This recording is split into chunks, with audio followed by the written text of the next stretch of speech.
Well, John makes a really good point about Rosie Duffield. Dean is checking that at the minute, and as soon as he's done that, I will read that out and tell you what has happened. Rosie Duffield's resignation letter, honestly, read the whole thing. It's in the Sunday Times today, but I'm just gonna read a couple of sections, 4 or 5 different sections from it. It's about 2.5 pages.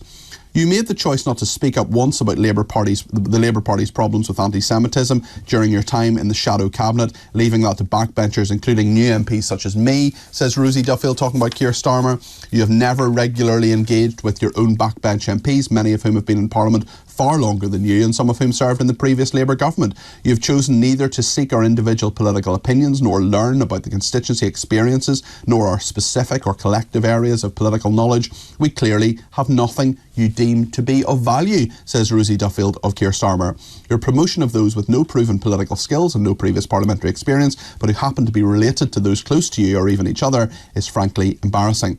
Since the change of government in July, she continues, the revelations of hypocrisy have been staggering and increasingly outrageous. I cannot put into words how angry I and my colleagues are at your total lack of understanding about how you have made us all appear, says Rosie Duffield. It really is an astonishing letter. One more paragraph.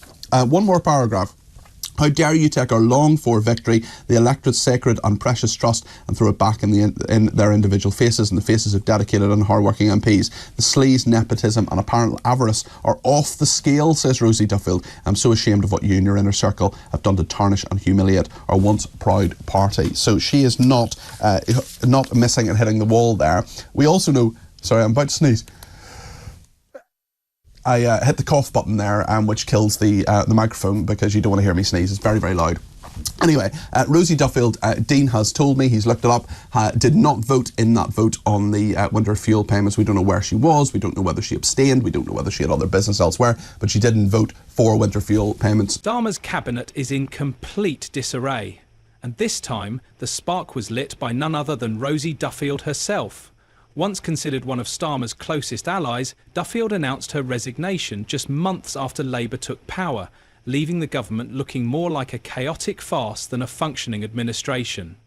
The MP for Canterbury is no minor figure. She held a relatively prominent role within Labour's leadership ranks, so when she chose to step down, it was clear to all that something serious was unfolding behind closed doors. Something they're desperate to keep hidden. An MP who played a pivotal role in the party's election campaign has suddenly walked away just as they've seized power. So, what exactly is going on behind those closed doors? Sue Gray has been pushed aside, John McDonnell was cast out, and now it's Rosie Duffield's turn. Starmer's team will no doubt scramble to patch up the damage, but this latest departure only exposes the widening cracks in the already fragile foundations of the Labour Party. What will happen? How arrogant they are, because they more or less said, good riddance, you know, well, we didn't really like you much anyway. But let's have a look at what she had to say. Why is anybody earning the amount of money that Keir Starmer earned as the leader of the opposition, taking £32,000 sterling, 0 pence worth of clothes from somebody? It's a very good question. How can she not be right about what she did? From the moment Keir Starmer set foot in Downing Street, he's been living in the luxuries paid for by the taxpayer. And let's not forget, this is the same man who endlessly slammed the Tories for waste and scandal. So what now? Now that he's the one calling the shots, all that anti-corruption talk seems to have conveniently vanished. A bit hypocritical, isn't it? Lord Ali had given Keir Starmer clothes. The question is, how big is this man's wardrobe, by the way? Where are these suits coming from, for God's sake? But was he making the suits himself personally? And don't be fooled into thinking these are just token gifts handed out for show. Far from it. Starmer is raking in donations and cash sums that would make any MP blush. If the press reports are accurate, the amount he's receiving is twice the usual level. He's being buffeted by a row over freebies and donations. It's being reported that Rosie Duffield has resigned as a Labour MP. The Times newspaper is reporting that she's blaming Sir Keir Starmer's cruel and unnecessary policies and the freebies row that is engulfing him and his party. Now, we know what he wants to talk about, his missions. That's what he campaigned on, of course, during that election campaign. But instead, now he's in office, well, he's spending his time having to deal with questions over how many Arsenal matches he's been gifted and who's paid for his wife's clothes. It's a bit like a giant game of whack-a-mole. Now he's saying it was for his son to study peacefully for his GCSEs. Well, I don't know how much peaceful studying he was doing while they're all having a party on election night. Really? Seriously? Starmer said, somebody offered me accommodation. Somebody, you mean Lord Ali, offered me accommodation where we could do that, and I took it up, and it was the right thing to do. No, it wasn't. It was the wrong thing to do, you plonker. And then he goes, it didn't cost the taxpayer a penny. Well, that's all right then.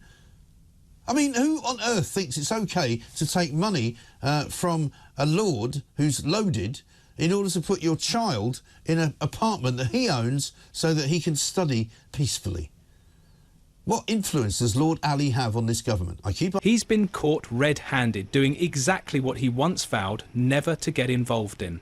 And now people are beginning to question whether all that bold talk about cleaning up the political swamp was nothing more than cheap self-promotion. And he's received a lot. According to reports in the media, he has received £17,000 sterling, 0 pence, even more than that. That's the total gifts and hospitality he has registered since the start of the last Parliament. Holidays, theatre, music, football tickets, hotel stays, all within the rules, his cabinet says.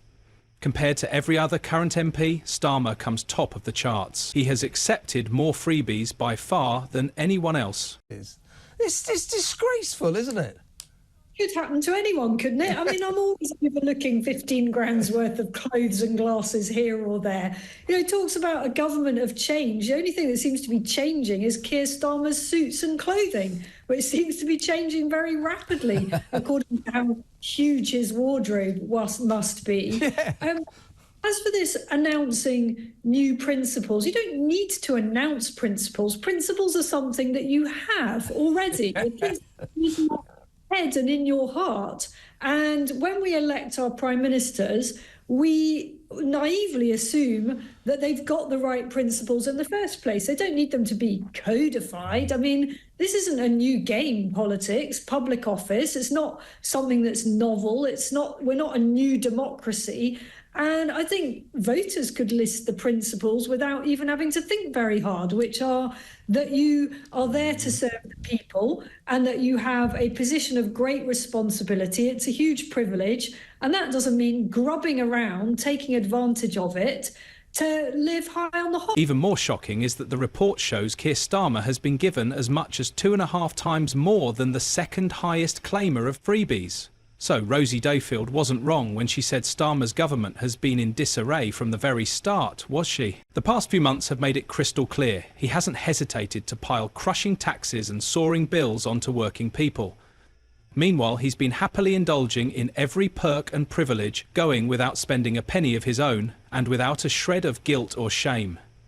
Since 2019, Starmer has received gifts worth a total of £17,145 sterling, 0 pence, the biggest amount of any. Almost £40,000 sterling, 0 pence, came from a single donor, Lord Wahid Ali. £16,200 for work clothing, £3,485 for multiple pairs of glasses, and over £12,000 sterling, 0 pence, from the FA Premier League Limited, 4,000 of which paid for VIP Taylor Swift tickets at Wembley. I'm witch hunted in the most vicious way I've ever seen in my lifetime. And I've been a member of the Labour Party for a long, long time. You have absolutely said you had 10 pledges, you were going to carry on the Corbyn legacy.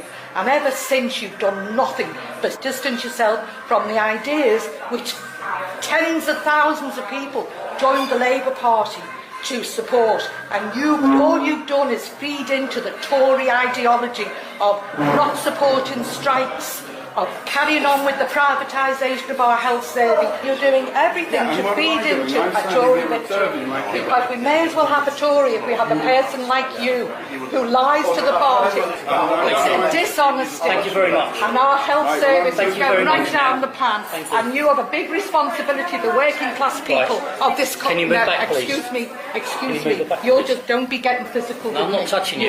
Can you move back then, please? You're touching my breast. Can you move back, please? Now move back. No, can you? So now Starmer's true colours are showing, aren't they? A shameless hypocrite clinging to his lies as if they're the only thing keeping his grip on power. And then boom, Rosie Duffield's resignation letter lands like a bombshell, ripping straight through his phony facade with all the mercy of a hot knife through butter. So what, in the end, drove her to walk away from the very party she had worked so hard to help bring to power? Let's hear it from Duffield herself to understand more clearly. Like many people, Duffield spoke about how unhappy she was before the election and how she spoke to very close friends who were all also quite unhappy, and they just decided, look, we have to give us a chance. We've all waited for 14 years. We've all worked hard for that time as activists or MPs, people, you know, in our local branches and things. We can't give up. We have to keep going, and we have to believe that things will get better, because that's what we've promised. But after the election, almost straight away, there was the budget event. And she couldn't believe that a Labour government that had been fighting for 8 years was not going out of its way to at least pave a way forward. To be honest, Rosie isn't the only one left disillusioned by the plans Labour rolled out after election day. Chancellor, I want to start with what you said to the country back on June the 11th. Here's to you. I don't need to become Chancellor to know what a mess the government have made of public finances, of public services, and the fact that the tax burden is at its highest level in 70 years. We don't need higher taxes. What we need is growth. And I don't want to, and I have no plans to increase any taxes beyond those which we have already set out. Now, you specifically said you already knew everything you needed to know, yet on Wednesday, you raised taxes by £40 billion. Why would a reasonable person believe a single word that you say in the next 15 minutes and that you'll stick to it? I was wrong on the 11th of June. I didn't know everything, because when I arrived at the Treasury on the 5th of July, so just under a month... The very first speech by the new Prime Minister, delivered just as they took the reins of government, stunned many. Instead of a message of hope and change, what we got was a political shock that no one had seen coming. Following that political shock, it came as no surprise that the situation in the UK continued to deteriorate. Under Starmer's clumsy leadership, Labour hasn't stopped at betraying farmers. They're now targeting pensioners and struggling families as well. Starmer's blatant U-turns and abandonment of previous promises left Rosie Duffield deeply disappointed and angry, forcing her to seriously reconsider whether she could continue to be part of the party at all. Ready from the cost of living crisis, those at the bottom of the pile, people that need our help as a state and a government are not going to get it. In your powerful resignation letter, you state clearly that the reason for leaving is also to do with the programme of policies that you see Sir Keir Starmer being determined to stick to. What are the particular policies that you believe are so egregious that it has led you to lead the party?